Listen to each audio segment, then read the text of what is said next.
Assalamu alaikum warahmatullahi wabarakatuh. Karibu sana katika darasa la lugha ya Kiarabu, na leo tutajifunza swali muhimu sana kwa lugha ya Kiarabu. Swali lenyewe linasema madha taqulu, madha taqulu, unasemaje? Kwa mwanamke utauliza madha taqulina, madha taqulina, unasemaje?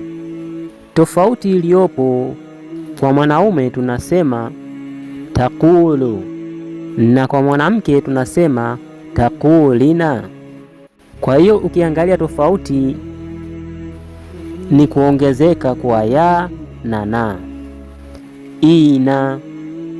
Mfano, unaweza ukaulizwa madha taqulu au madha taqulina. Majibu yako ya aina tofauti. Inaweza ikawa aqulu alhaqa, nasema ukweli, au aqulu shukran, nasema asante, au aqulu asifan, nasema samahani.